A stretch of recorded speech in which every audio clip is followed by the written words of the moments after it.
دکتۆر کەماڵ جارێکی تر خۆش هاتنەوە بۆ بەڕامەی کورکونەکشن کاتیدراڵی ئایا سۆفیا یان هاجا سۆفیای ئەرتۆدۆکسەکان کە پاش ڕۆخانی ئیمپراتۆری بێزانتینی ڕۆمانیەکان لەلایەن سڵتان محەممەدی دوومەوە کرایە مزگەوت بەڵام پاشان کە ئەتاتورک هاتە سەر دەسەڵات کردیە مۆزەخانەیەک و ئێستاکە پاش 86 ساڵ دەگەڕێنەوە دەیکەنە جارێکی تر مزگەوت. ئیوە چۆن دەڕوانە ئەو جۆرە بریارە؟ کاک جانی سەرۆکی تورکیە ڕەجەب تایب ئەردۆغان وەکو دیارە یانێ نەتەنێ نەهاژ گەلک ساڵان و دو ساڵن داویدا بە هەموو شێوایەکی دینە ئیسلامی ئۆلا ئیسلامی بکارتینێ وەکو ئینسترومنتێک وەکو ئامارێک ji بۆ بجیکردنا ئارمانجên xwayên siyasî çi di hundirê Tirkiyê de deselata xwe wekû serokê komara Tirkiyê xurt bike di nav kesên muhafazekar li Tirkiyê de konservatîv muhafazekar betaybetî nav Tirka de her wiha nav Kurdên muhafazekar de jî navbangê xwe xurtir bike di aynî wextê de di alema îslamî de layengirên xwe xurtir bike û xwe nîşanî alema îslamî taybetî sunniyan ku ew parêzvanê dînê îslamê ye ola îslamê ye li hemû dunyayê bi alîkariya van faktoran Erdogan dixwaze hin armancên din jî bikar bîne armancên siyasî ne aborî ne tedî gelek alîkariyê jî ji rêxistin birayên Müslüman distîne fermû. ئێمە زانین ئیستانبول دەیان مزگەوتی تێدایە و هەر تازە لە بەرامبەر گۆڕەپانی تەقسیم مزگەوتی گەورەی تر کرایەوە. ئایا ئیستانبول پێوەستی بەوەیە ئایا سۆفیا بکرێتە مزگەوتێک لە کاتێکدا هەر خودی ئەردۆغان لە ساڵی پار دژ بە بریارێکی لەو جۆرە بوو؟ من دوێ باوەریە دامە ku مزگەفت لە ئیستانبولê gelekîn pêwîstiya ئیستانبولê bi mizgeftekê nîne li nêzîkî ئایا سۆفیا mizgefteke din heye û taybetî jî niha di rojên nexweşiya korona da pêwîstiyeke yani yekser bi mizgeftan tune bû biryara ku Erdogan istandî biryareke siyasî ye wekû min got ola îslamê bikartînê ji bo ku armancên siyasî aborî îdeolojî yên Tirkiyê bikarbîne tu pêwîstiya xelkê İstanbulê bi mizgeftê tune ye. چۆن دەڕوانە کاردانەوەی جیهانی کریستانیەتی کە وەکو باز دەکرێ تەنها جگە لە یونان و یونسکۆ هەڵویستی لایەنەکانی تر بگرە پاپا و ئەمریکاش زۆر لاواز بووە.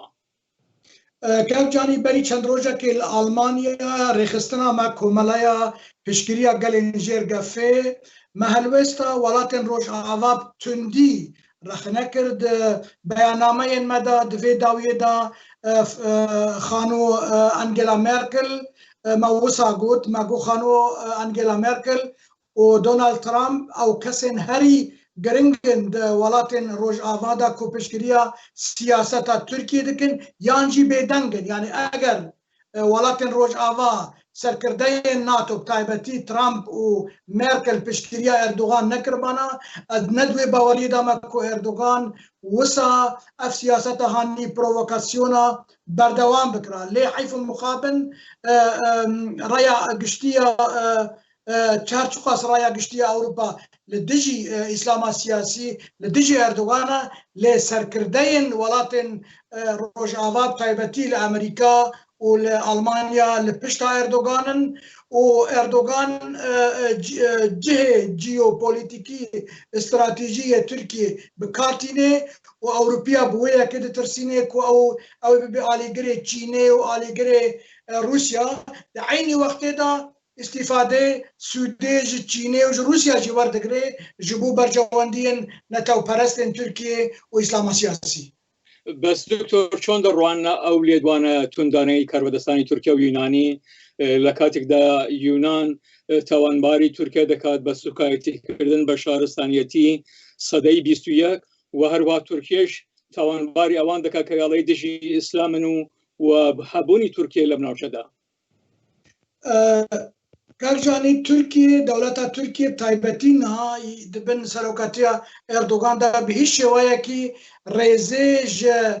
چاند و کولتورە ملەتên کولتورکێ ئیرۆ دژین یان ملەتên berê کولتورکێ دژین ئەم دەزانن ئەرمەنی هەبوون یۆنسان هەبوون ئاسووری سوریانی هەبوون هەروەها بەحسا زمانی کوردی نەکەن دەدی هیچ شێوایەکی ڕێزە چاندە کوردان ناکێ لە هەرێمên کوردان هەر تشتێکی پێوەستیە وێ بە چاندە کوردان بە هەبێ مەدرسەیەن ئۆلا تدی ئیسلامی کوردستانی هەنە بەگشتی یعنی وێران کردن تشتین گریدای ئەحمەدی خانی مەلایە جزیری میرێن کوردان چل بەتلیسێ چل ئەم بێژن لە نزیکی ئەراراتێ لە بۆتانێ لە هەرێمە حەکاری هەر تشتێ گریدایی بە ملەتên کول و دەرێ دژین لە تورکیە ڕێز و حرمەتە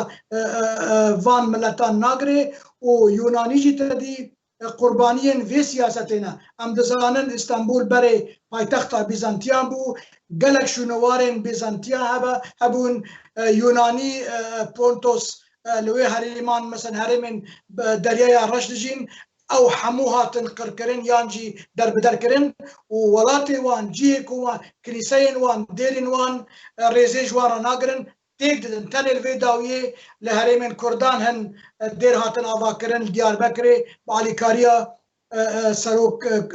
belediyên Kurdan. دکتۆر کەمال سەیدۆ نوێنەری کەمایەتە ئاینی و نەژادەکان لە بیرۆی ڕۆژهەڵاتی ناوین بۆ گەلانی ژێرگەفە زۆر سپاس. سەرچاو.